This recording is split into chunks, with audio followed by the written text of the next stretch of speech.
Bugs crashing your pack's party? Whether they've got paws or sneakers, your pack deserves a home that's protected from pests. That's where Wonderside comes in. Plant-powered protection made with steam-distilled natural essential oils that actually work. It kills and repels fleas, ticks, mosquitoes, and ants without questionable ingredients or overpowering smells. Safe to use around kids and pets when used as directed. Lab-proven to work fast. And proudly made in the USA. We offer sprays for pets, people, homes, and yards. Plus, spot-on treatments, collars, and even shampoos. Whatever your pack needs, we've got it covered. Founded by a pet parent looking for a better way to protect her dog Luna, Wonderside's now protected over 21 million lives and counting. You might have even seen us on Shark Tank. Go to Wonderside.com and use code WONDER20 for 20% off your first order. That's WONDER20 at Wonderside.com. Wonderside. Protect your pack with plant-powered Wonderside today. Your kids could get free or low-cost health coverage from Medicaid or CHIP. Even if you've applied before, they may be eligible now. Kids up to age 19 are covered for checkups, vaccines, dentist visits, hospital care, and more. And if they already have Medicaid or CHIP, remember to renew every year. Visit insurekidsnow.gov or call 877-KIDS-NOW. Paid for by the U.S. Department of Health and Human Services.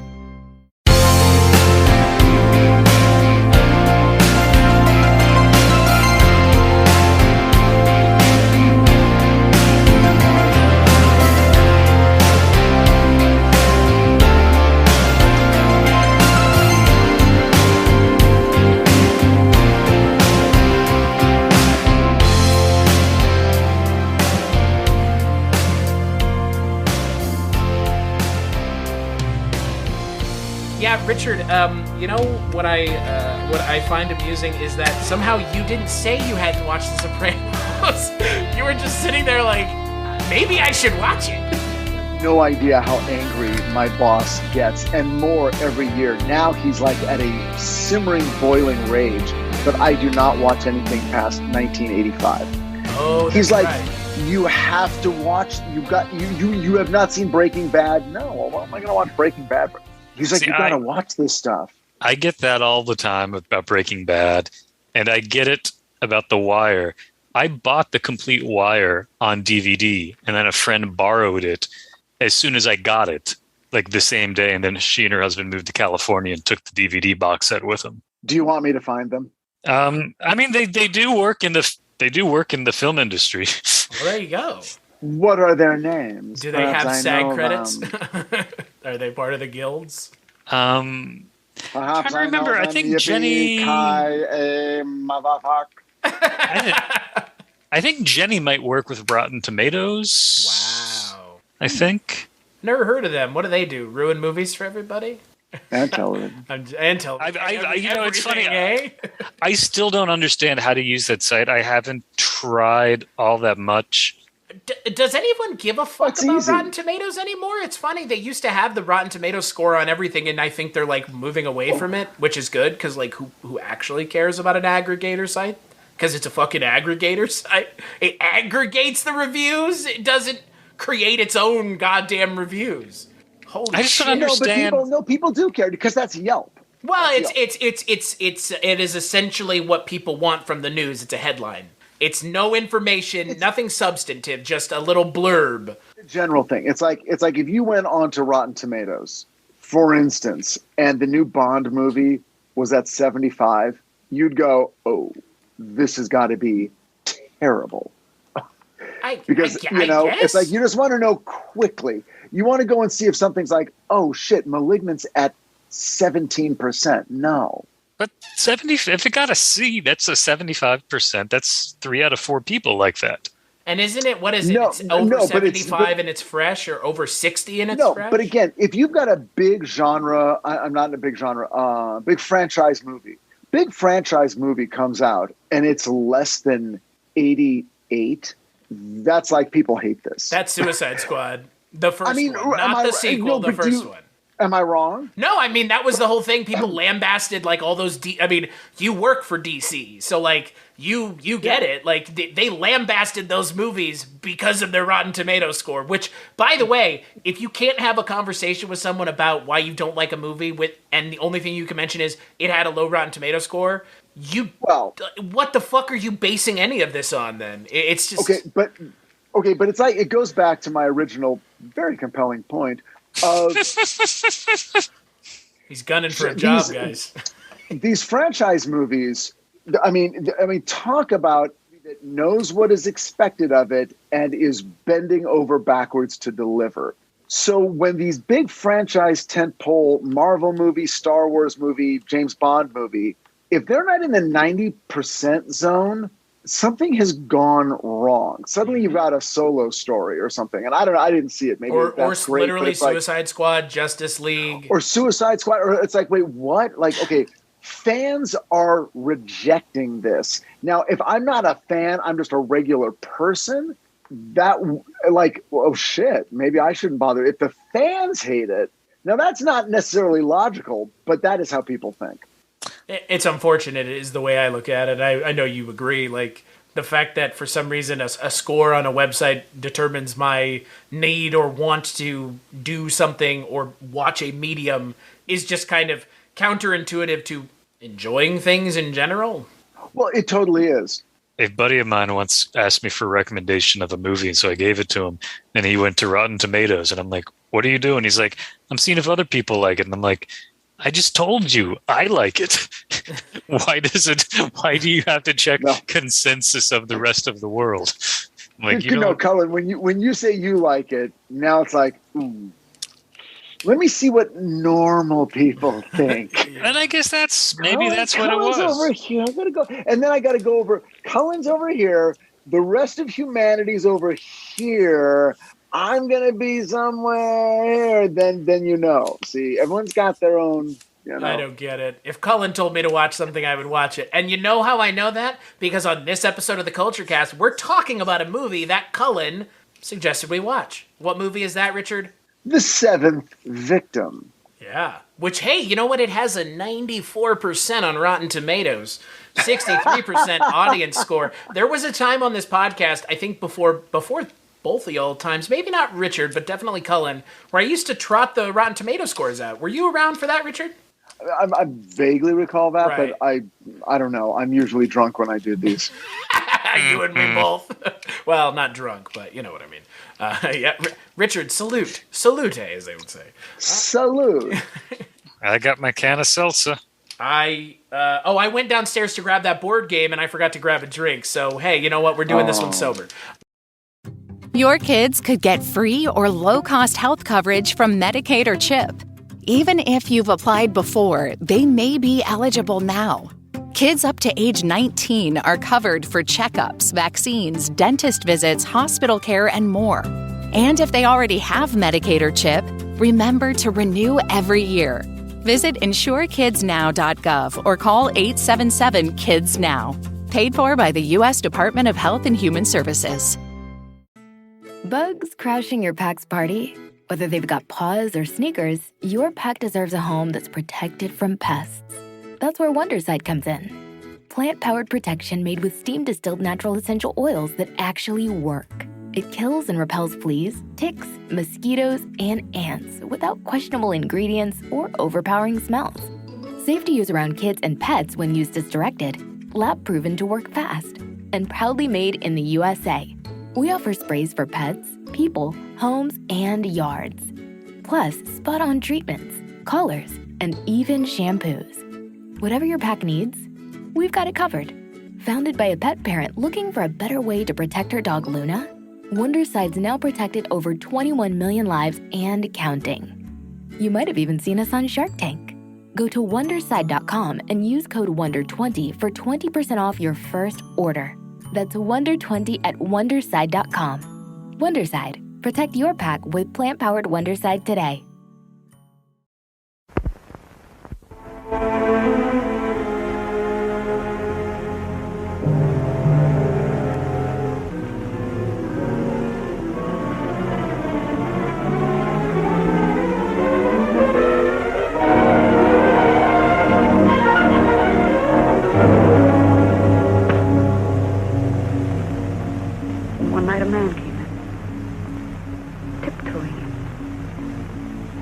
I had a scissors in my hand. I struck at him. I ran away. He was lying in the hole. Blood around him. Your sister, Mary, is a murderess. I don't believe it. You go back to school, then forget Jacqueline.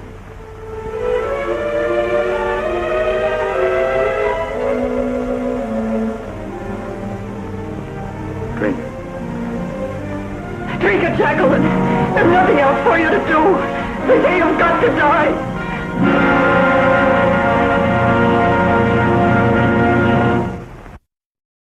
Okay, I have a question, Cullen. Before we get to the movie proper, you told us why you picked it, before we watched it. Yeah. But why did you pick The Seventh Victim? Well, because Richard had suggested doing a Val Lewton movie, and I thought that was a great suggestion because I love Val Lewton movies. And to my knowledge, y'all hadn't seen any of them. And this is a personal favorite. Cat People and The Leopard Man are more famous. This one is just a little more unsettling. It's a little more quiet, but also disquieting. It stays with me more than the others, and I adore Cat People. I adore The Leopard Man. This one just like really disturbs me. I've watched it, rewatched it, twice, 2.5 times for this. I think it's just some really, really chilling, elements of it. And it's very different from most other horror movies from the 40s. And to your point, Cullen, if you say Val Lewton to a horror fan, 9 times out of 10, they're going to say, I love Cat People. And that's like it, right? Like that's the Val Lewton movie that everybody knows. What's the zombie one? I Walked with a Zombie. That's another famous one, yeah. Okay, right. So I might have picked not the famous one for y'all to start with, but I don't know. That's just I my gut said go with something that I really love. But by the way, Val Lewton did not direct this. Nope. No, he was a producer. Yep. Yeah, but it's still a Val Lewton movie. Was he never a director? Was he always a producer? To my knowledge, these are Val Lewton movies because he's a producer of them, not the director. See, and I'm an idiot because I always, in my memory, I'm like, oh yeah, that's a Val Lewton movie. And then I just immediately went to he directed it. And then I was a little bit taken aback when he didn't direct this. And I'm like, oh, maybe he never did. Maybe it was just a producerial voice. I'm going to check to see if he'd ever. But yeah, the famous Val Lewton movies are him as a producer. Yeah. Like Cat People he produced. Well, then, did he have a team? Did he have a team that he always worked with to execute his vision? Yeah, I mean, like Nicholas Musaraka, who's the cinematographer on this, did a lot. DeWitt Bodine, who wrote this one, also worked on Cat People. He worked with Jacques Tourneur a lot.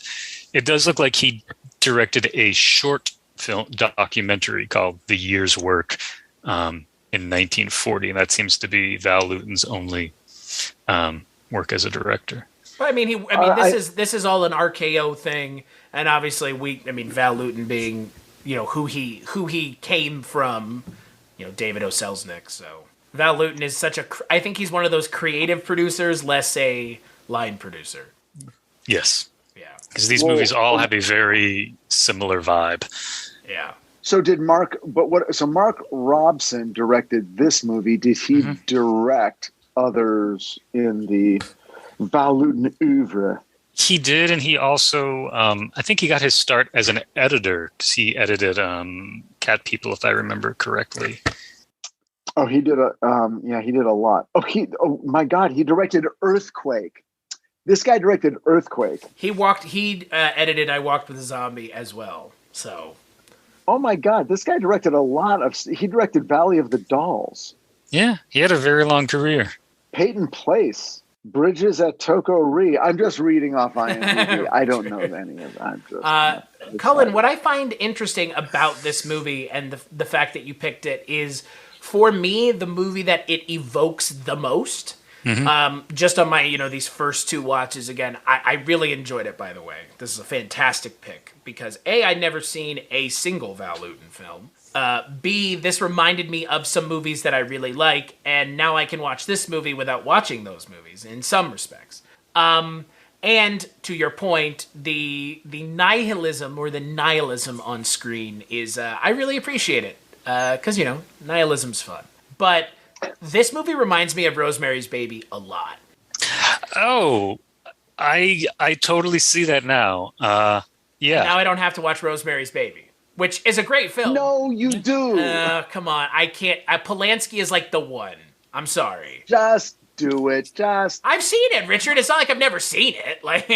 Oh, I thought you. No. I've seen Rosemary's Baby, but I don't want to support a convicted child sex offender. It's not like Woody Allen where it's disputed. This is the court said, dude, you're going to jail.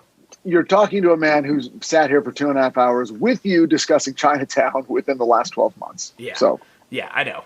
Pardon my chagrin. I know. Oh, hey, but here's the thing. Again, I had never seen Chinatown, so I had to watch it eventually. I don't know if I'll watch it again is the problem. This is a prop that you all should get. Look at that. The Val Lewton horror collection. It's not only a box set, it's 2 box sets that they expanded when they put a new documentary about.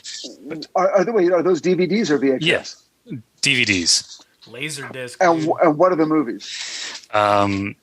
It's got basically all the classics: Cat People, Curse of the Cat People, I Walked with a Zombie, The Body Snatcher, Isle of the Dead, Bedlam, Leopard Man, Ghost Ship, Seventh Victim, and then a couple documentaries. The Boris Karloff Isle of the Dead, also directed by Mark Robson. Okay, yeah, got it. Great movie. It's all coming together. Okay. So great. did you like The Seventh Victim, Richard?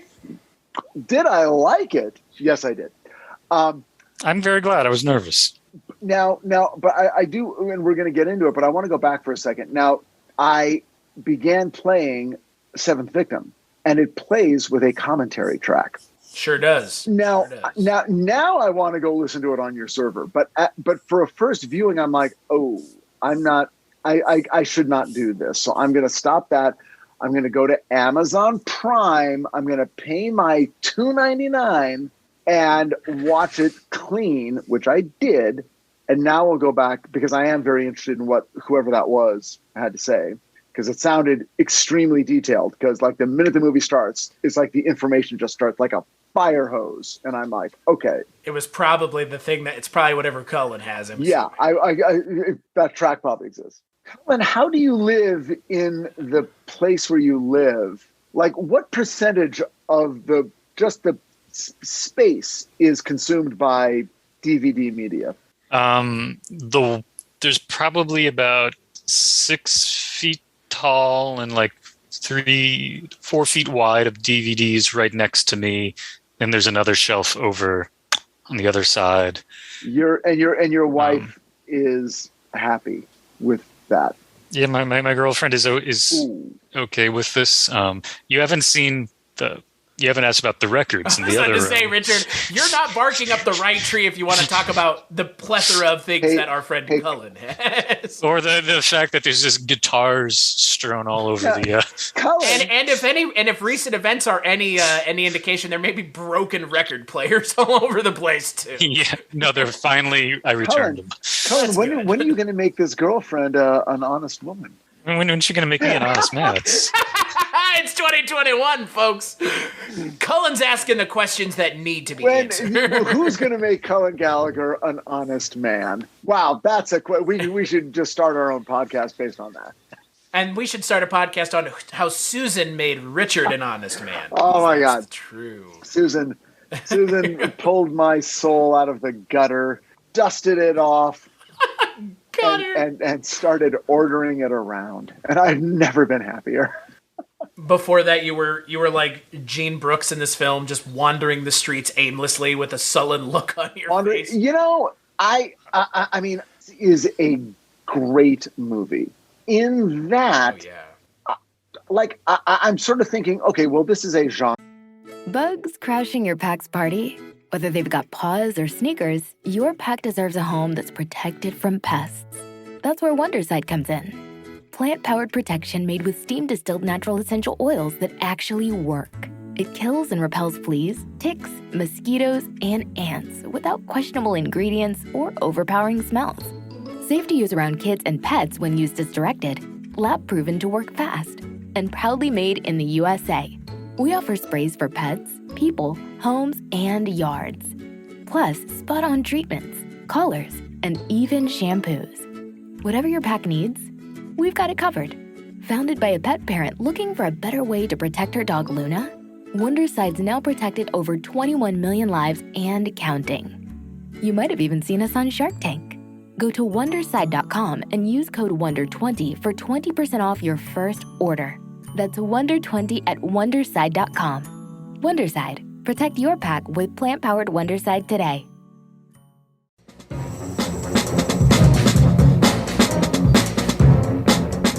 Hello, this is Aaron West. I am the author of the A24 New Wave.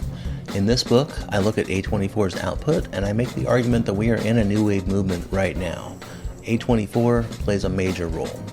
This book has a supplemental podcast where each episode is a brief conversation about an A24 related topic, whether an actor, director, or even a genre. As I continue research for the book and conduct interviews, I expect to record podcast episodes with people involved with the company. You can find the podcast at cinejourneys.com or wherever you find podcasts, and we are proud to be members of the Someone's Favorite Productions podcast network. Genre film, so we're going down a genre path. So I already know 90% of what's going to happen.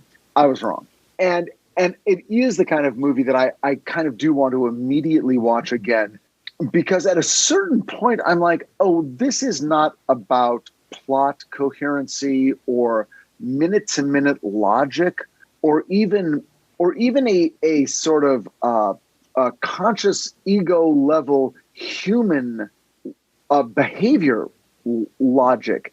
This is about something else that is harder to define and harder to grasp, and yet it forms a coherent, almost subconscious narrative path that at a certain point I'm like, wait a second, I'm spinning here. There's a poet, there's a lawyer, there's what I thought was a creepy psychologist, maybe not.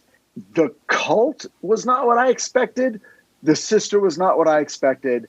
The ending was not what I expected. And not because of like giant, crazy, formal plot twists that are meant to, it's just like, wow, this is a tune that I am unfamiliar with. And now I got to listen to it a bunch before I can sing it back to you. It's pretty fucking high praise. Yeah. I agree. It's a special little movie. And I mean, Richard, you're totally right that it has this sort of kind of like nightmare logic to it, the way that it flows from scene to scene. Yeah. And that's one of the things I really like about it is it's almost structured like a mystery film.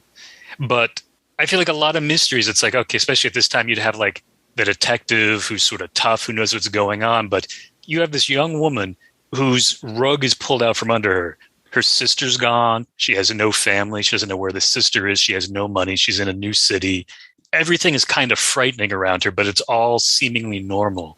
And I think this movie does a really good job of like making the normal menacing, but still having it have it like the illusion of like normalcy. Because I got to tell you, they do very few things that are overtly designed to unsettle or shock or disturb. In fact, it usually goes the other way. When you're expecting someone to suddenly reveal, it's like, oh, they don't. Like everyone is sort of, I want to say, playing it straight in a certain way. It pulls punches in a way that is unsettling. People are being reasonable, and yet somehow the movie is unsettling. One thing that, especially on rewatch for me, that just strikes me as really disturbing is just how nobody is honest with the young woman, that's looking for her sister. There's so much kept from her, and these are from the people keeping things from her are the ones she's going to for help. And I think something both she and her sister experience in the movie is there's no one they can go to for help. Like both sisters have these amazing scenes. One of them on the subway, the other one on the street. And they're like looking around for people, but there's no one they can go to. And that sense of like complete isolation is just devastating. It's I know the scenes you're talking about. There was another scene, man, I just can't even begin to even know how to talk about it. The way it was shot is so amazing. It's the shower scene. Oh my God, that scene is incredible. Lord. Yeah.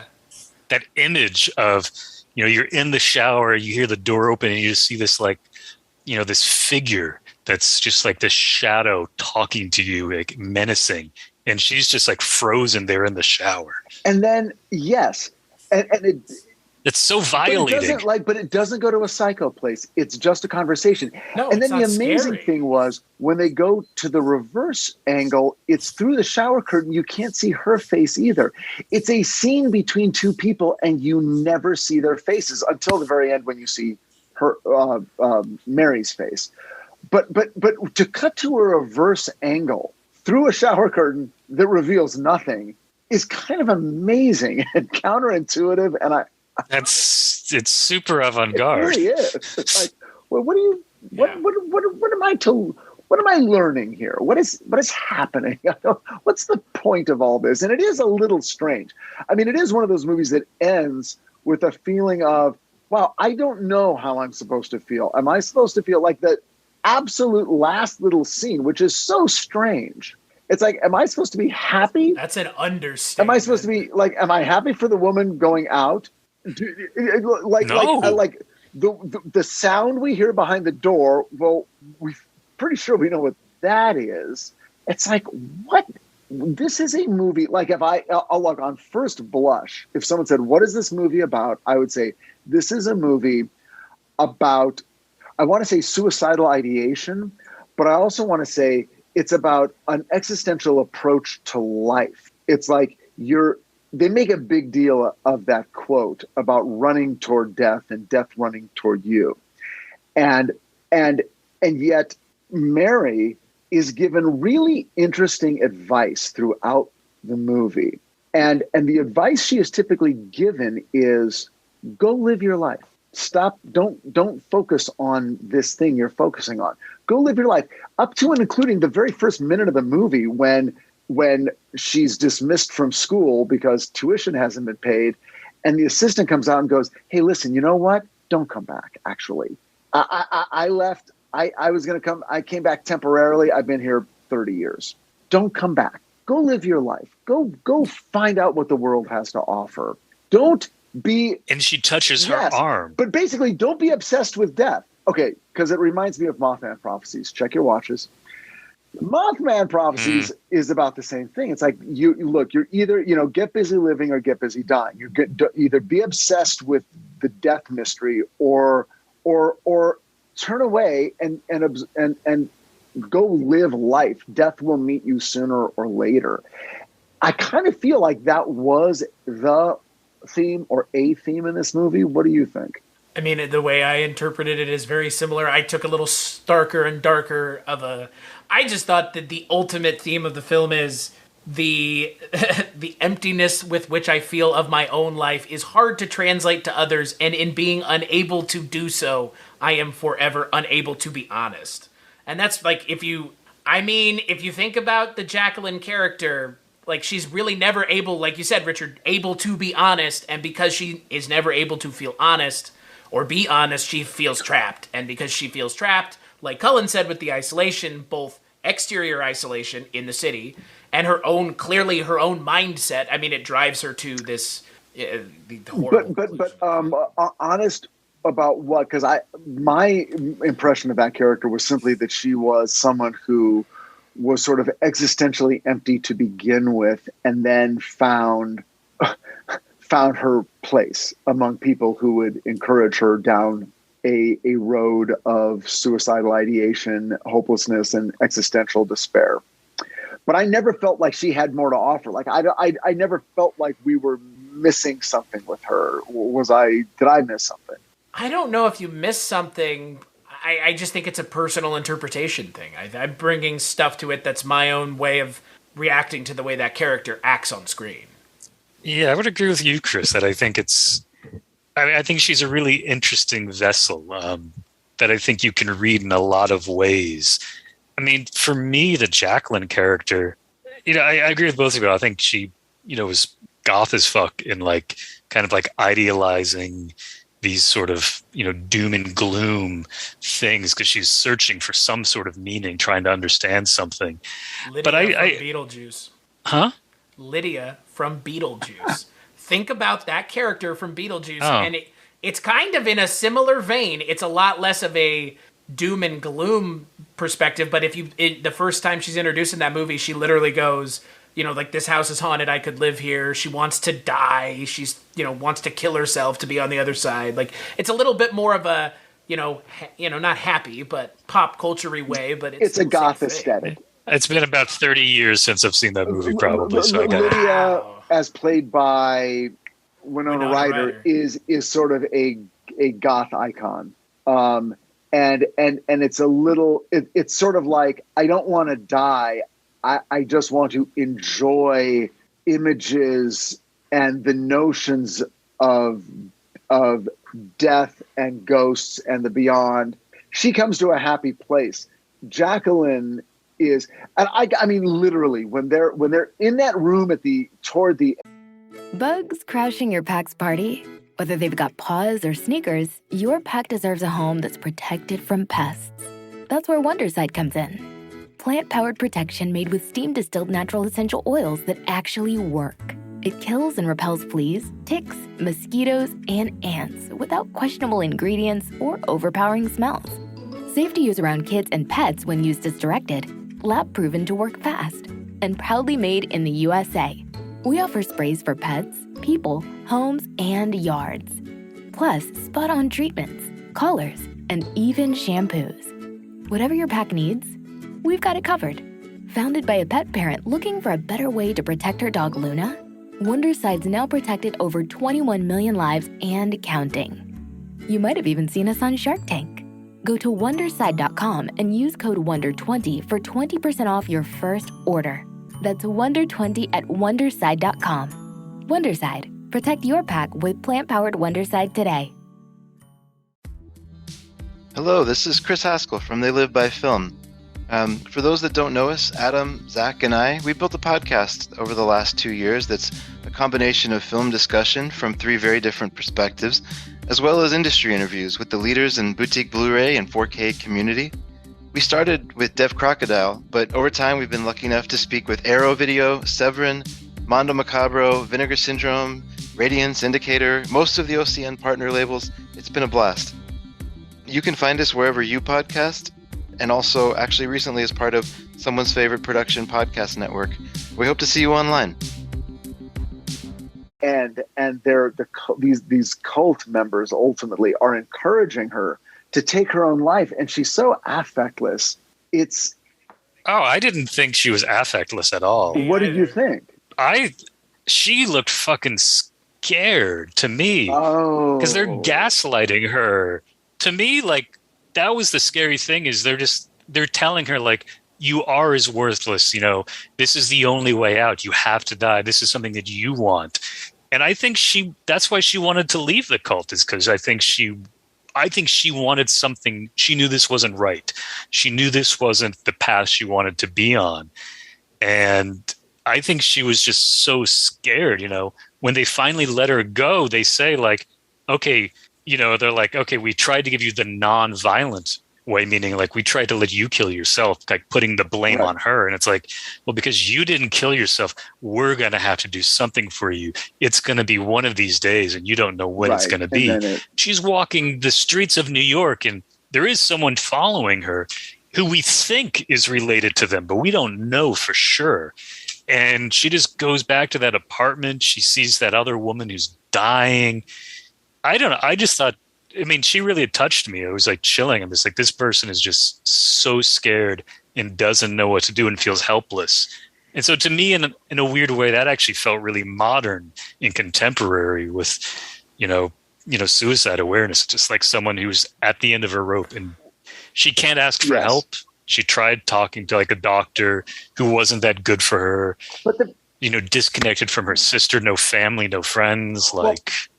Okay, we cut back to that scene. We're in that scene 3 beats. The first beat, I found her sort of like, no, I found her to be affectless. The second time we encountered her, she said no in a more like, don't make me do this way. Then in the third beat, her friend knocks the glass down and says, no, don't do it, don't do it, don't do it. She seems to be a person who's like almost like drugged, and she wakes up for a while, but then she falls back asleep. Because they're gaslighting her. They are literally drugging her. But there's a beat you didn't, or part of that third beat, which is her friend says, don't do this. The only time I felt good was when I was with you. Which brings me to the gay subtext of this movie. Because, boy, that is gay as hell, and I am all for it. Because, boy... DeWitt Bodine, the screenwriter, was gay. Yep. Yeah, that was the thing I was kind of trending towards, Richard, is the way I took it was it's very personal. Because, again, if you can't be honest with yourself and there's no outlet for your honesty, we know about suicide prevention, especially in the... Greenwich Village is also, that's where they go to. That's like, to me, that is a sign of like, if you're, looking for, a group. So Chris, go on. Like sort of show me the movie, show me Jacqueline from that point of view, which is something I didn't pick up on. I don't think the movie is as overt as I would like for it to be because of the time and era that it's made. I think, obviously, Cullen, you would agree, they can't address it the way they maybe wanted to. Obviously, or could, let me put it this way. Maybe not the way they wanted to, but the way that they could now. I agree, but there's also a really interesting parallel because there's the scene we're talking about with Jacqueline and the other woman saying the only time I felt good was when I was with you. At the beginning, when the assistant says to Mary, like, don't come back, you have to go out there, and touches her arm. To me, that almost seemed like an interesting parallel. Like, I kind of got a vibe that there might be something between the two of them. Or maybe that, the woman recognizes something in Mary, like, yeah, you need to, be away from here. This isn't going to be good for you. You guys are like, your sexual antenna is way bigger than mine. That sounded terrible. Or I was like, Richard, wait a second. Let me show you my sexual antenna. You guys just have different shaped antennas than mine, huh? Here's another thing I was going to mention, Chris, about sexuality in this movie. This is one of the rare movies I can think of where Jacqueline, she gets married. It's a heterosexual marriage. Right. That doesn't save her or help her. And she goes to a doctor, and that doesn't help her either. God. Like, she goes to these two things, and it doesn't work. They both fail. Then because she feels some sort of interior, shame, or like, I must be a bad person because I am different, she falls in with a satanic cult that is all about, she's like, I have now descended to my level of evil. These are the people I clearly deserve to be among. You guys are fucking amazing. Yeah, well, let's not give ourselves credit for that. I'm giving you credit, God damn you. That's okay. You're more than anytime somebody thinks of something I didn't, I'm impressed. To Cullen's point, you could call it a coincidence aside from the Greenwich Village thing, aside from the DeWitt Bodine being gay, one of the two screenwriters of the film. Well, I think so. It's not one of these like, oh, it's just a coincidence. Like, no, it's an interesting way of coming at this sideways. I think Cullen was very clear when he said that's where those people go, to Greenwich Village. They go. So I think we get what you're such an ass, Richard. You're such an ass, Richard. Yes. They go. They go there. That's where they go, Richard. Get the fuck out of here. So, God damn you, Richard. Wow, Richard. Richard's no longer welcome in Greenwich Village. Even then, it was a place for those people. Wow. Look, it's a great place to be. It would be the equivalent if the movie took place in Los Angeles and they made a big deal of, Hollywood or West Hollywood or something. I would likely make the same connection. I don't know New York, so I don't know the various areas and Be Dallas and Oak Lawn would be the one for Dallas. That'd be Oak Lawn. Oh, okay. Yep. Okay. That's where that's Okay, so it's a very popular gay community in Oak Lawn, which is great. So So let's talk about Mary for a second. So then is Mary like, so if this, let's look at it through the lens that has been proposed, that a subtextual element of this story is a person struggling with their own identity and the implications of that identity. Different, whatever that difference is. Yeah, whatever that difference was. I mean, we're talking about a sexual orientation, but it's since it's not played that way overtly, let's just say that she's struggling with being an outsider. She tries to conform. She gets married and it doesn't really work. And then she goes to a psychologist. Okay, which by the way, at that time was one step away from having yourself committed. So it's like, ooh, you went to a psychologist. At Bellevue. Yeah. It's like, what was that conversation about the dipsomania with the secretary or it was like, oh, doctor, my father is actually also has a problem. It's like, well, the dipsomaniac, it's rather sordid. I prefer to write about it, not actually treat it. I'll let others treat it. But dipsomania, ooh, what the fuck was that about? He plays that same role in Cat People. So it's like this. It's the same character. So it's Tom Conway you're talking about, the actor who plays the doctor. Yeah, I mean, the doctor, that. He's the same. It's the same doctor. Oh, yeah. It's the exact same character. Yeah. That was the that was the one of the things. It's that he's also in Cat People, which is why I'm excited to watch Cat People. Oh my goodness, that's crazy! I got to go back and watch all these. You know what? You should get this fine box set from Warner Brothers, the Val Lewton horror collection. Isn't there just like a closet at Warner Brothers you can go into, Richard, and they just give you free stuff? Come on. Oh, God, I love you so much. Don't you like that?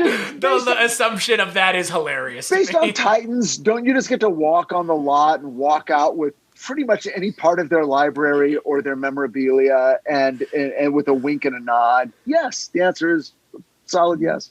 Thank you. I don't want this vision disturbed. Right. Just like when people hear like, oh, someone took a prop from the set and like that's a big, they're like, what? They can't just do that? Like, yeah, no shit. Well, Cullen, I could either buy that and thus, further reify Val Lewton's reputation among Warner Brothers, or I could just have Chris rip me copies or send me packing straight to Plex, and then I could just, fly under a black flag and enjoy it that way. So what do you think? I thought you were going to say, or you could buy 12 copies of the Mothman Prophecy instead. Yeah.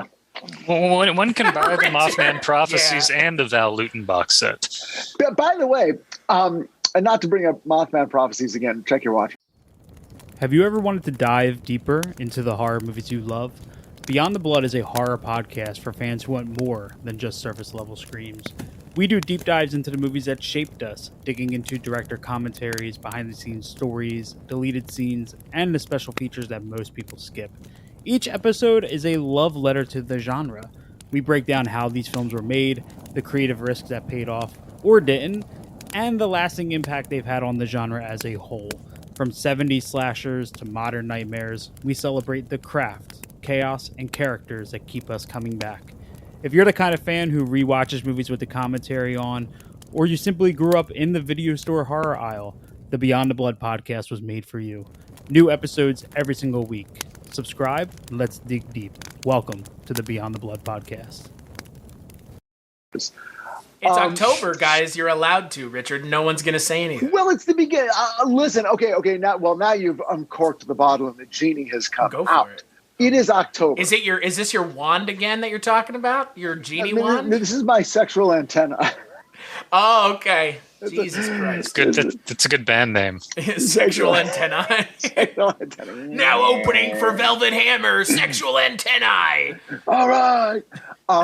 I will say, for anyone within the sound of my voice, so that could be, tens of people, I want to let you know that October is merely the beginning of Mothman Prophecies season because it is a Halloween film, but also a Christmas film. So basically now through New Year's Eve, you've got a big window to check out the Mothman. That's all I'm going to say. But I'm going to use Shocktober, Christober, Cullentober to make my world into Val Lewton-tober and see more of this because this got me started. I like this vibe, and I like it because it was like it didn't sock me in the nuts every 5 seconds. It was with tropes. It sort of drove past the trope, pointed at it, and then left. It didn't stop and drag me out of the car and beat the shit out of me at the trope. So the tone of this movie is the king. And again, if you put a gun to my head and said, okay, go make a Val Lewton movie, I'll pay you $10 billion, you have 5 years, I would fail. I don't know how to do it. He's something about these movies, it's nightmare logic without slapping you in the face with it. It's dream logic. Let's put it that way. Yeah. And what's funny is we are now on the third movie of this month that's essentially not a horror movie, and I kind of love it. What were the first two? The Strange Vice of Mrs. Ward, which is just a giallo thriller, and then Arachnophobia, which is termed a thrillamedy. That went back a long ass time ago. I remember liking it though. That's what the suits at Hollywood Pictures called it, Richard, was a thrillamedy. That was the term they coined for that film. Well, those people should be buried alive. But that said, I went to see Arachnophobia in the theaters. That was because it was released back in the days when I would just, go see movies. And I was in that movie, and at a certain point, I was like, wait a second. This is a movie about spiders. I don't like spiders. Why am I here? And at that point, it was literally just, okay, now I just have to get through this. And I am not looking forward to it. Because as the movie goes on, I'm going to guess there's going to be more spiders, and then more spiders. Oh. And they're real spiders too. They're not they're not CGI effects. They're like real. See, this is a horror movie, Chris. What are you talking about? But here's the thing: like your personal arachnophobias aside, it is not a horror movie. You know what I mean? Like if I was scared by spiders, I would agree. But for me, it's spiders aren't the thing that scares me. I have more existential dread, and unfortunately, I wish I was scared of real terrestrial things. They're rather easy to avoid in that way. I'm afraid of everything. So. Okay, so everyone told me, did we talk about that? Everyone's like, oh my God, Paul Greengrass, Flight 93. Oh, you and I talked about this, Chris. We talked about this on Scary Stories. We did. Oh, okay, my God. Okay, but here's the thing. It's like at that point in my life, I'm like, okay, this is a movie I know not to see. Because I'm not the best flyer. I have to take a Xanax. I get on a plane. I've got a Xanax. I'm trying to sleep and be unconscious through most of the flight. And it works, and it's great, and I'm fine.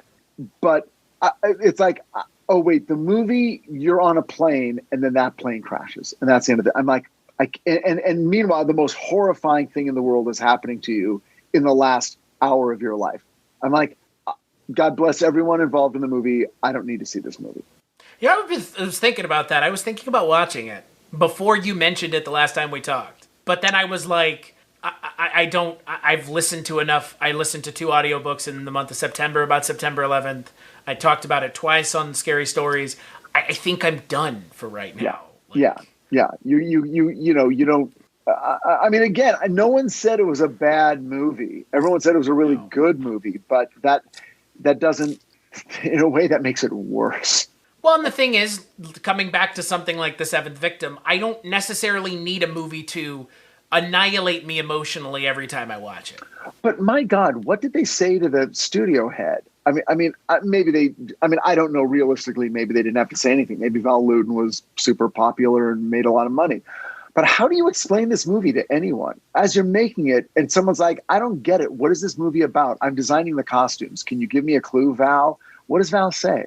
I don't know, but I will say that Jacqueline's vibe, that amazing black hair with the straight bangs so high, walking around with just like a fur coat and heels in the village.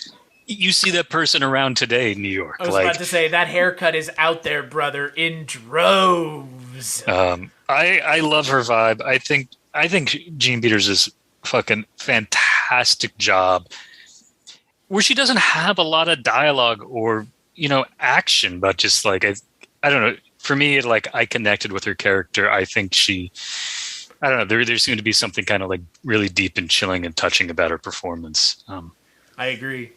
It's her performance is haunting, and if you have ever felt the way that she has felt, which I'm sure almost all of us have, you can see in her eyes in certain scenes what she's going for, and if you felt that way before, it's pretty spot on. It is very much like it's like looking into a mirror sometimes and asking the audience to judge yourself before you judge the characters on screen. Okay, let me ask you this. I want to talk about the poet character and his relationship to the psychologist. And I'm being dead serious when I say I want to talk about it because I don't really have a handle on it. And I want to know what you guys made of it. Why was that in the movie? Not that I don't want it in the movie, but I'm just like, what was the meaning? Why was that important enough to give a lot of time and thought and screen time to that particular, the doctor? Okay. So in my recall, the doctor said, you wrote a book and it was very, very popular and it's that sort of New York sort of, whatever. It's like you were the sensation. Now it's been 10 years. You are no longer the sensation. Why are you even trying? And then the guy's like, okay, now that same guy writes something, I guess shows it or gives it to the doctor. And the doctor's like, sort of ambivalent about it. But clearly this has something to do with another approach, another philosophical approach to life. And also a way to, all three of those guys are trying to control women. Yeah. Through different ways. Because even the who actually turns out to be the husband says to Mary, okay, I'm not going to treat you like a kid anymore, but that doesn't mean I'm not going to take control. The psychologist is definitely, sort of helping Jacqueline, but locks her up in a room and won't tell anyone where she is. And it's I only need cash for her. What the fuck? Which is just kind of creepy. And then the poet is super creepy, using this Cyrano de Bergerac metaphor. Oh, look at this thing in the sky. Look at things through my window. I wrote these poems. I'm a writer. They're all trying to convince these women that they're all great and that they have to follow them. Well, they have Satanists in this film. You also have men who are part of the cult of masculinity. I mean, that's really what it is. That toxic masculinity shit is on display in this movie. Almost, again, like Cullen said, 3 different angles of it. But in such a weird, passive way. Ward, I didn't feel that Ward... easiest way to do it. But I did not get... I started out, I'll tell you this. I started out with worse feelings about Ward and Judd, the doctor, than I ended with. By the end of the movie, I'm like, oh, these guys are less sinister than I thought. Part of your brain is like, okay, it's going to turn out that one of them is obviously involved with the conspiracy. It doesn't go there. And at the end, they're all in their own way trying to help Jacqueline. I did not get a terrible feeling. It's not great that Ward, who's married to Jessica, is falling in love with his sister, but Jessica's clearly not available. I agree with you that they're not, totally sinister. And I like the fact that they're not involved with the cult at all. But aren't they involved in their own cult in a way? Well, they are. That's what you said. And they're guys. I'm just they're kind of, I don't know. To me, it's just they're guys. They're kind of scummy. They don't really have the women's best interest at heart. They're kind of full of themselves. Capital M men. And I think that little moment between the doctor and the poet is this little bit okay, yeah, you can show my work to your editors. Fine, I'll show it to you, but don't get your hopes up. I don't think you have it in. Kind of shooting him down again. I don't know. It's just it's a weird. You see these people that are all kind of together, and they're supposedly trying to work towards a common goal, but they're not all trusting each other. I guess that's something that I find interesting about this movie. You come to New York, you meet all these people. This is the network that Mary and Jacqueline have found, but it's not the most comforting network and nurturing. But this is what they have. They're all out for themselves too. from I don't know. To me, that just like adds to this feeling of like isolation and loneliness. But okay, I guess I've got a fucking hair up my ass about this poet because I'm like, he was there when you're painting this landscape. You're using the poet color to contrast with the lawyer color. I mean, it's like, okay, you're going to be a poet or a lawyer. Well, we have a poet and we have a lawyer. And we get the feeling that they both like Mary and that they both have very different approaches to life. One very pragmatic, one very sort of romantic. And when I see something like that, I think, well, my brain goes to whoever Mary ends up with says something about her approach to life, what she has learned about how she wants to approach her life. And then she's going to go with one or the other. And she sort of ends up with the lawyer, and then the poet sort of nothing happens. I can't, I'm still gnawing at. Well, it's not satisfying. And maybe that's something I like about the movie. I guess that's what I was trying to hint at earlier, where you have this ending and these sort of institutions of like marriage that normally end all Hollywood movies in some way, bring this sense of closure. There is a, union of some sort between Mary and her sister's husband, but like the music doesn't like end on this upbeat, happy chord. The last shot is of this woman walking past another. It's a woman alone who's dying in her room, walks by another woman who kills herself, and you hear the chair fall on the and then she decides to walk out into the night, and it's sort of like a last straw. It's just like, where is this warmth and loneliness and institution of marriage that's supposed to provide that Hollywood ending? Yes, but okay. It just smacks you in the face of like, and life goes on. Yes, and life goes on. Yeah. Because, look, I mean, this character, again, gets thrown in. I mean, it's just literally, in the last 6 minutes of the movie, Jacqueline meets a woman, and she, you're the woman who lives there. Yes, I'm dying. Let me tell you my approach to death. I'm dying, but there's a part of me that wants to live. I am your opposite. I'm also physically your opposite. Jacqueline, you're living and you want to die. I'm dying and I want to live. And at the end, you die, but I put on an evening dress. And even though I am dying, as are we all dying, I'm going to go out to live. I didn't find that disturbing. I actually found Ward and Mary far more depressing because it was like, yes, Ward, I will marry you.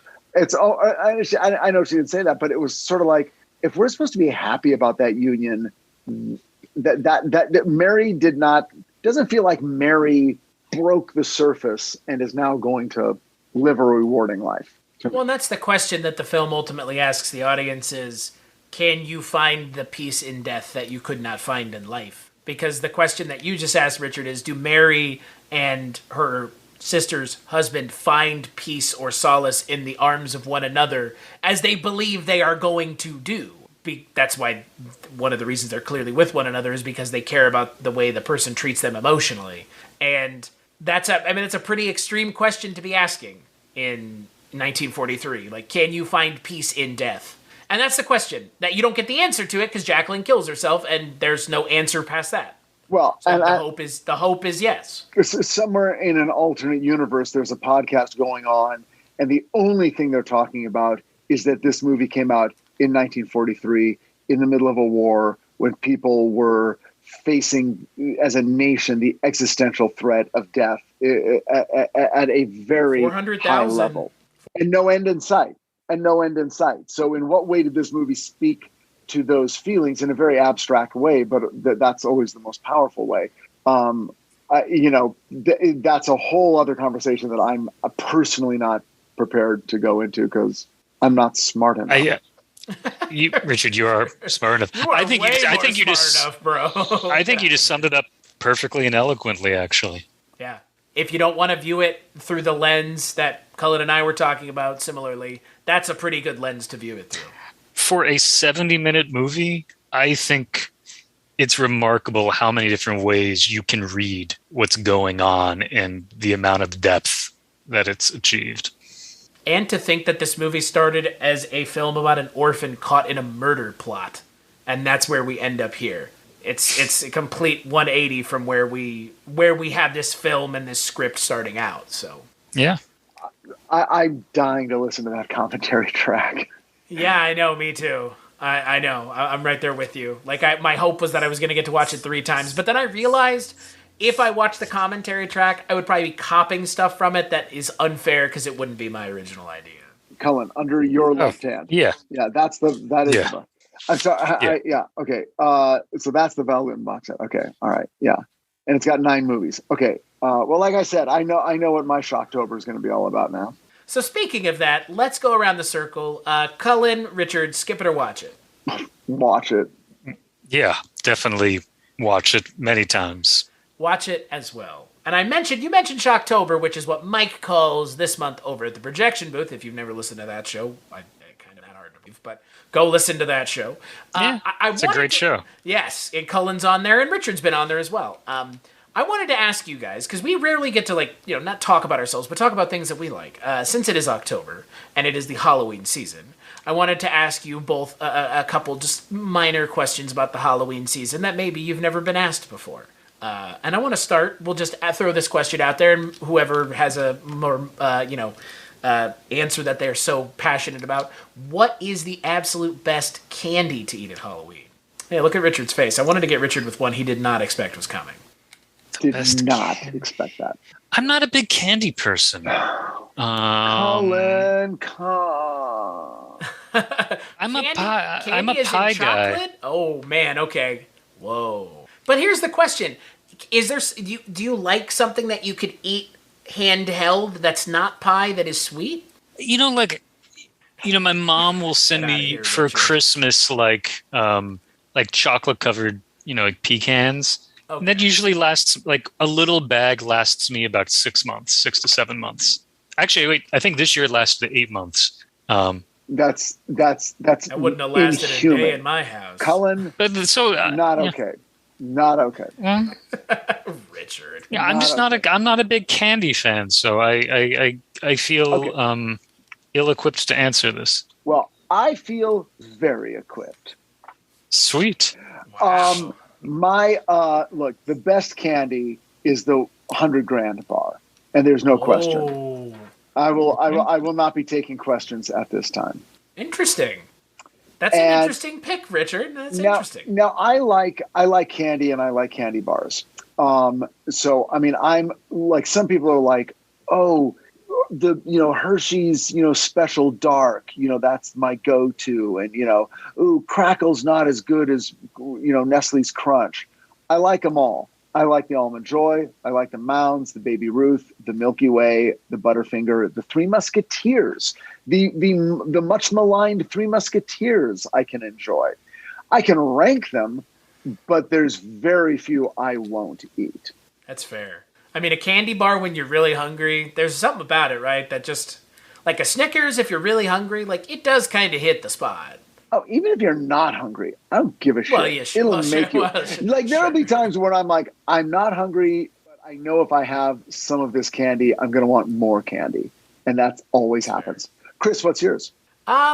Hello, my name is Kevin Tudor, and I'm one of the 3 hosts of Almost Major, a film podcast dissecting many major indie studios and the films they release. Every week, myself, Charlie Nash, and Bryden Doyle discuss overlooked, forgotten, or bona fide classic indie films via studio-specific miniseries. We've previously covered numerous films from Artisan Entertainment, Lionsgate Films, and New Line Cinema. Titles including The Blair Witch Project, American Psycho, Dogville, But I'm a Cheerleader, Saw, Requiem for a Dream, and Ringmaster, the Jerry Springer film.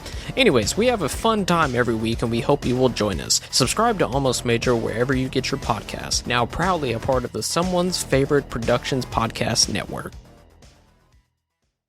I said Mr. Goodbar last time I was asked this question, so I have to say Mr. Goodbar, but if it's not something chocolate, I am a huge fan of just gummy worms.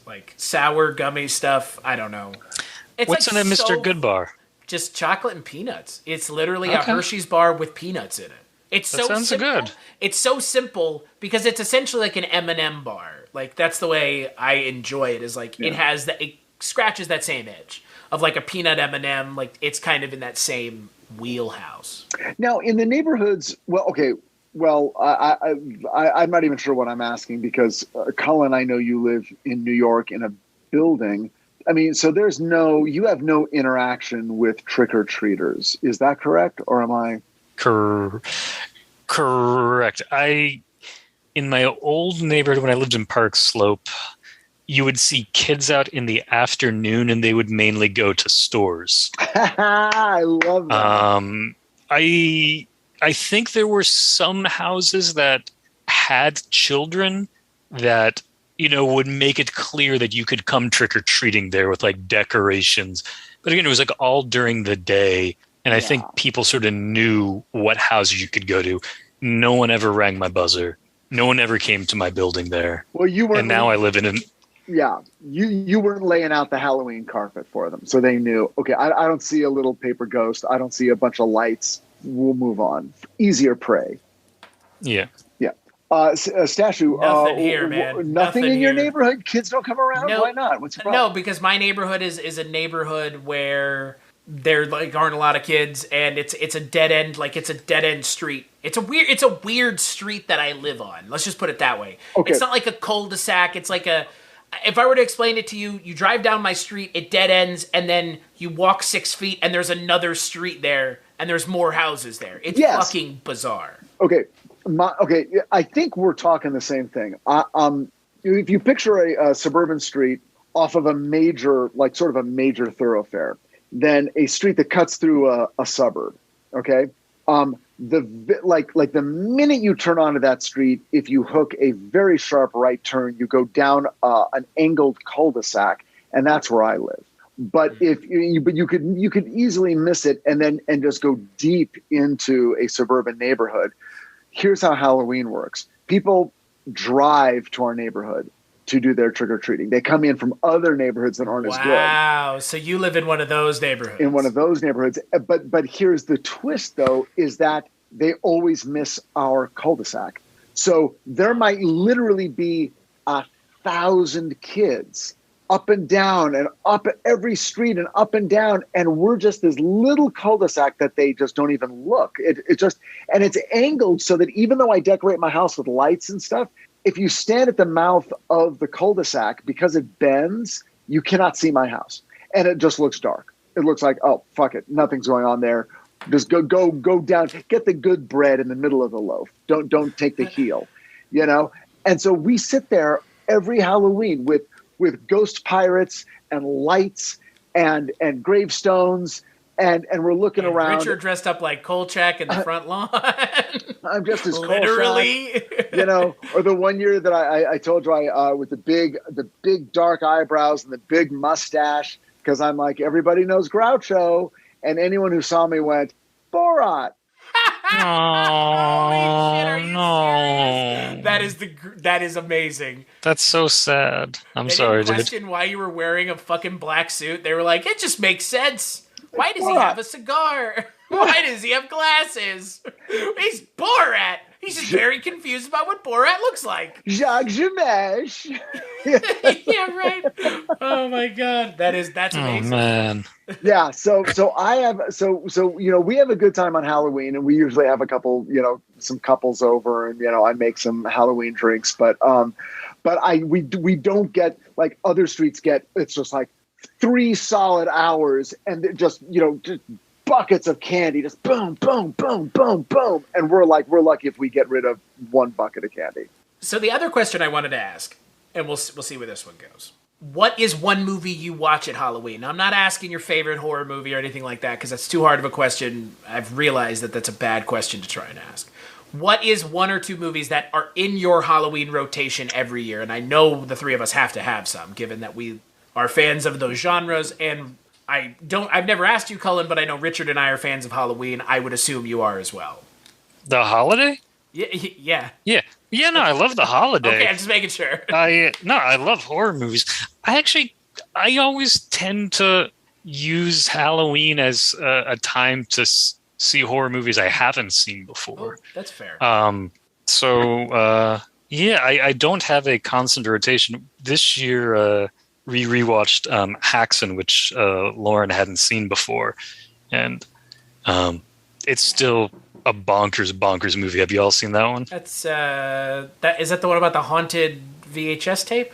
No, it's Benjamin Christensen from 1922. It's a Swedish movie about witchcraft. Okay, yeah. Yeah, you know the one, Chris. Come on. No, I actually do know what he's talking about now. Yeah. I got it confused with something else just by the titles being the same. I know exactly what you're talking about, Cullen. I don't, so I am learning. Oh, it's fascinating. It's like it's told in 7 parts, and the first part is basically research that he did from like old ass books about like witches and devils going back centuries, and like showing pictures of them. So it's like an illustrated lecture. And apparently like there were program notes where you could see the names of the texts. But then he starts dramatizing, and he himself plays the devil with a crazy tongue, and it's just wild. And then I just got the new Kino Lorber Blu-ray of Lon Chaney's Hunchback of Notre Dame to watch later this month. Ooh, nice. I thought he was going to say Kolchak there for a second. I was too. I was waiting for him to be like, and I got this Blu-ray here of Kolchak with and my I'm friends on the... very excited to hear the commentary track for the Machimoto episode. I do want to get that Blu-ray, but I'm excited. I like watching silent horror movies at Halloween. That's probably something amazing. I do every year. Yeah, I mean, you can put Rob Zombie or heavy metal or being the go-to. Yeah, you can put music on in the background. Yeah, totally. Got that one. Yeah. I mean, look, all mine are very obvious. If I had a week alone and it was like, okay, every night I've got to watch something, it would be Abbott and Costello Meet Frankenstein.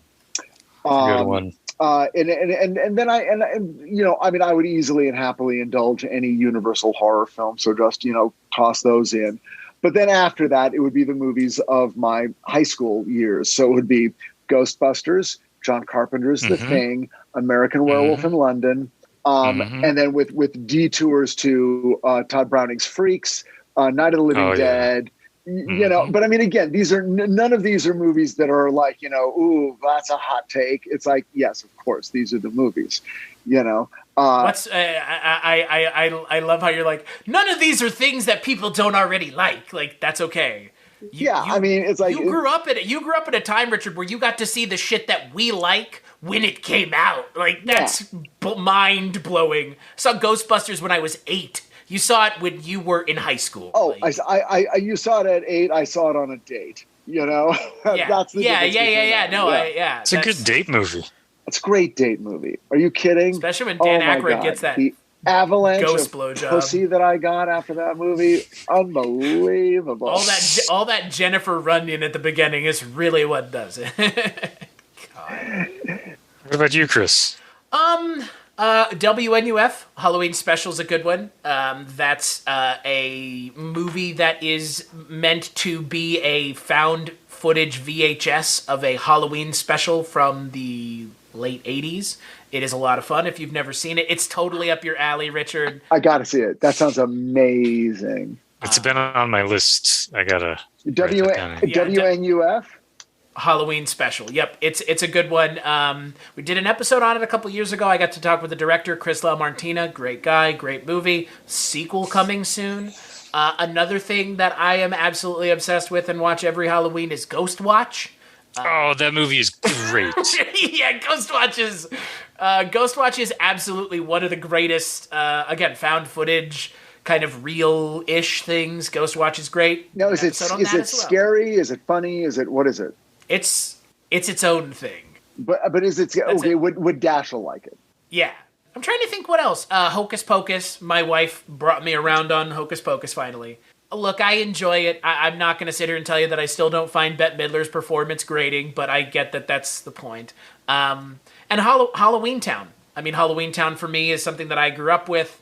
I don't know that one. Disney Channel original movie.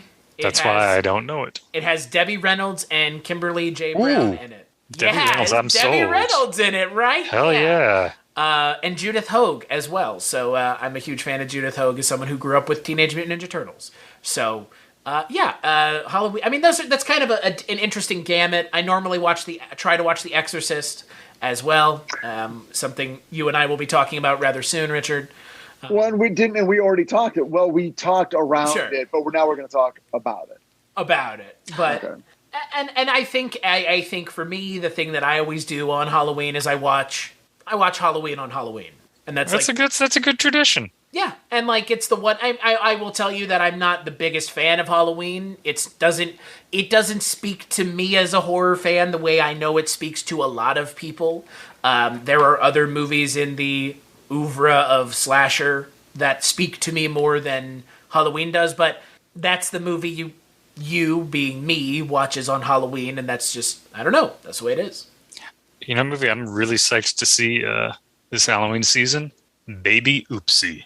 Baby Oopsie, giving Jess the big shout out. Yeah, I am so psyched. Because I didn't see the demonic toys for the first time until this past summer, and like we were watching it, and Baby Oopsie was just like such like a fan favorite, and we're like, this fucking rules. And then it turns out that Jess is working on a Baby Oopsie series. Assistant director on Baby Oopsie. Yeah. Oh my god, yeah. I was like, oh my god, this is perfect. This is the greatest gift for Halloween. Yeah, I'm super excited to see Baby Oopsie as well. I was unaware of this. You have been now made aware. Baby Oopsie. That's going to be a tough one to get Dashiell to sit down for, but why? It's about a foul-mouthed doll that kills people.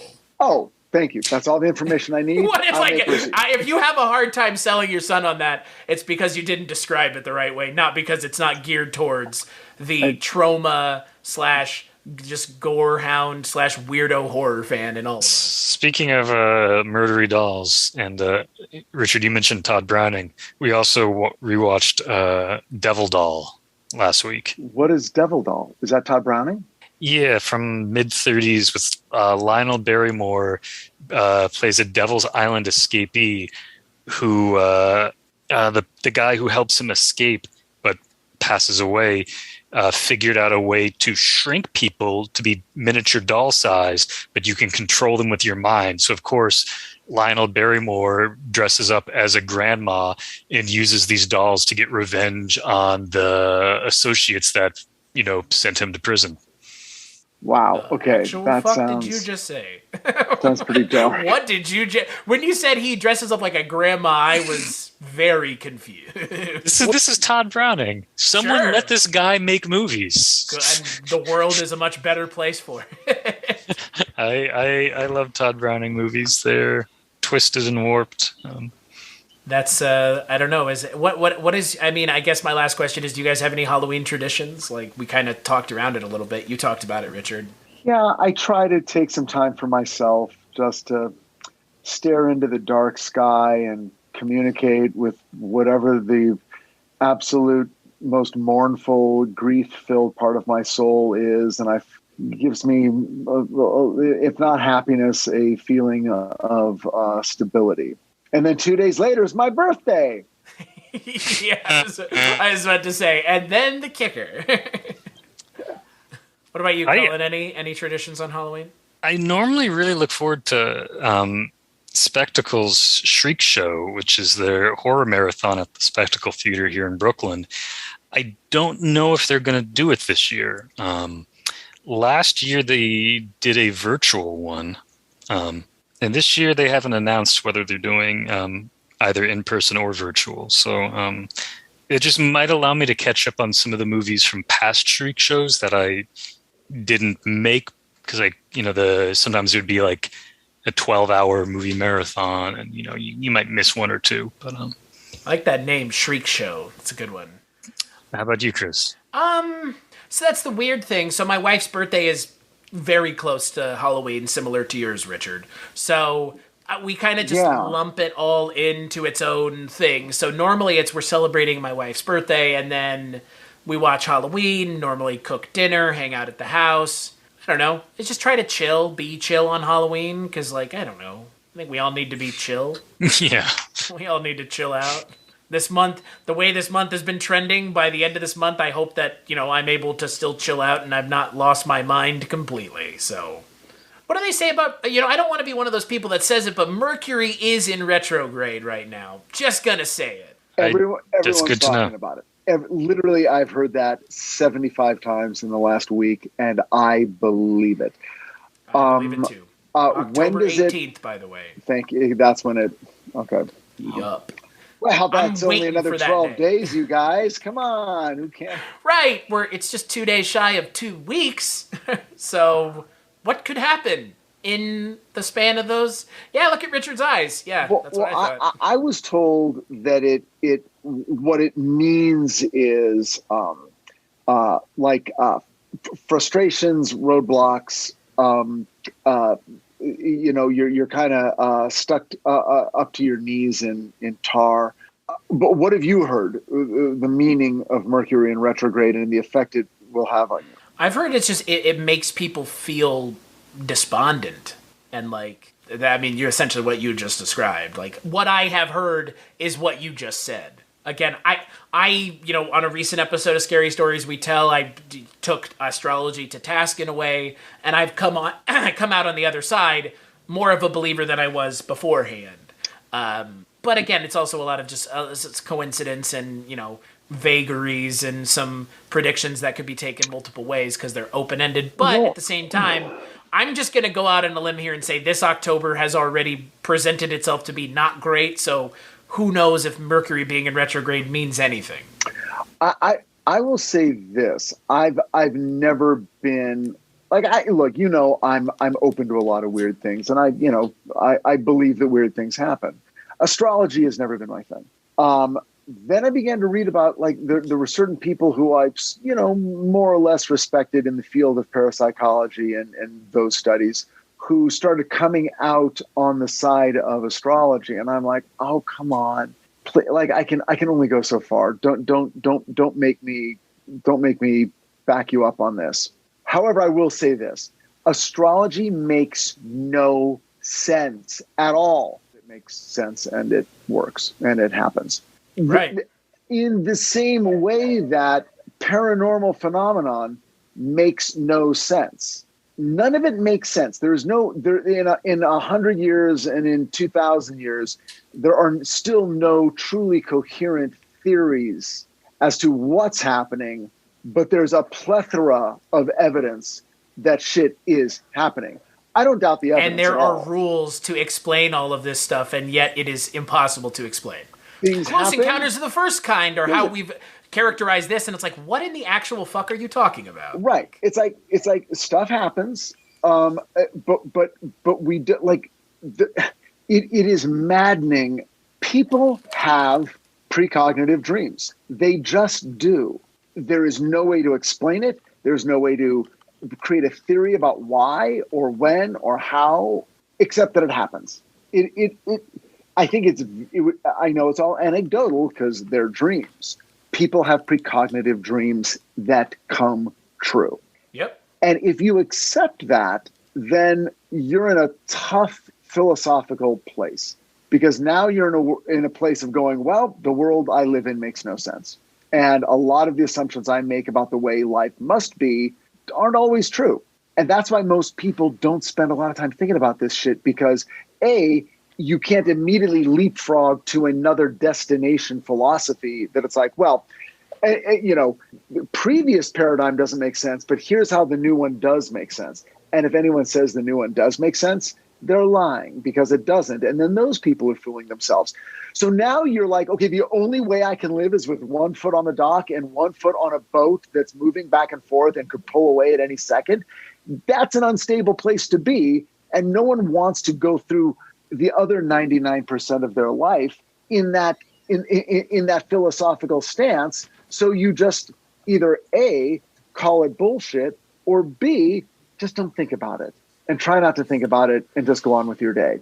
So what you're saying is sometimes shit happens, someone has to deal with it. Who are you going to call? Ghostbusters. I don't disagree. I mean, that is the problem with bringing these things up is the lack of true, quote unquote, evidence of the thing you believing in having any real tangible value. So it has no value. I mean, that's what's most upsetting, is that it has no value. Yeah. People have precognitive dreams, and sometimes it helps them. Sometimes they're just meaningless. It's like, oh, I dreamed this was going to happen, and then it happened, and it's of no consequence. And you can talk about time all you want, but I still have to wake up at a certain hour and be at work at a certain hour. So time works well enough for me. Yeah. So I'm just going to assume that because my world that I live in, as far as I can tell, makes 96.4% sense, I'm going to just really, really pray that the other 3.6% doesn't fuck with me too hard. And if you're part of the people who it has fucked with, it's hard to rationalize the two. Because their lives are not awesome. They're not. Boy, we've gone all around the bend, haven't we, gentlemen? We have. Halloween, mental psychoses, feeling different. What's not to love? And we end by going around the bend. It's perfect. Cullen, where could people find you if they were looking? I still have that pulp-serenade.com website that I keep saying I'm going to update, but I keep spending my time working on books. I do have pretty soon, Chris, when you ask me that, I'll be able to say I have a new album done, but not there yet. Two are in the bag. I might have to re-record a third, but so hopefully some music to share at some point soon. What about you? You can catch me on HBO Max's Titans. I'm a writer and executive producer. Season 3 is currently airing, dropping new episodes every Thursday night. Actually, not every Thursday night. Every Thursday morning at 12:01. So basically, if you're a big fan and you want to stay up late on a Wednesday night, at midnight, you can watch an episode of Titans. But for the rest of the world, it's basically Thursday. But anyway, it's going great. Critics are loving it. Fans are fucking loving it. We just dropped episode 10. And we have 3 more to go, leading to our thrilling episode 13 conclusion. So join us. You can also catch the first 2 seasons of Titans on HBO Max. And if you want to talk to me on Twitter at Richard Hatem. You know what else is on HBO Max, Richard? The Sopranos. How dare. Is Rockford Files on HBO Max? No, Rockford's on Peacock right now, I think. Oh, I'm just gonna wind up buying the DVD box set later this winter. I think it's worth it. There's not a ton of extra features, but it's worth it. I've been doing a complete rewatch of The Rifleman, which I'm on the last season, and I just got to say that it is a very remarkable show. That's awesome. Cullen, if you love the Rockford Files, there is a podcast where the guys are doing a random order rewatch of Rockford episodes. Whoa, that's fun. And they just pick one out of the blue and watch it, and they love the show, and they find things about it and respond to things that it's like, I've seen this episode 7 times, and they're making me see it in a new way. It's called 200 a day, because that's what Rockford charges. So if you want, go check out 200 a day podcast and listen to what they have to say. It's fun. I'd like to make 200 a day. Yeah, I'd like to make what a beach bum made in 1974. Well, and the funny thing is, you talk about the Rockford Files. I don't know if I've mentioned it on a podcast yet that Mike and I are doing that Columbo podcast. So if that's a thing that you're into, Columbo podcast. It should just be called Chris Has Never Seen Columbo, because I have not seen Columbo. Oh, I think you're gonna. I really hope you like it. It's a nice little show. I mean, I like Peter Falk in everything I've seen him in. So well, then you will like this. Cullen, $200 in 1974 is like pretty close to $1,000 right now. And yet he was like this, cheap detective living in a, shitty trailer at the beach, charging $200 a day. And like, no one ever blinked an eye. Like he was definitely like low class. But here's the weird thing. If you did a show today about a PI and he said, I charge $1,000 a day, that sounds like a lot. Even if he said, I charge $900 a day, somehow that would feel like, fuck, man. so you can buy another Ferrari? Fuck you. It's weird, Tom Selleck right? looking motherfucker. Yeah, it's like, no, that would be about the same. Anyway, that's all. Yeah, because like, I assume people that like work on Wall Street make more than that a day. Way more. I can't fathom that. As I said, I still want to, I want to get to the 70s beach bum salary. That's, and I should mention, maybe one of these days. I should mention, and Richard, I'm going to sing your praises. I have gotten now 2 pieces of fan love. You were the first ever, Richard. Do you realize that? Before we essentially became friends. Yeah. Yeah, you sit the Monique Marmelstein signed photo that sits in my office. But yeah, was sent this today. Good. It is a so Wyatt Doyle, who is an artist, sent me a Columbo magnet that says every day is Columbo Day. That's amazing.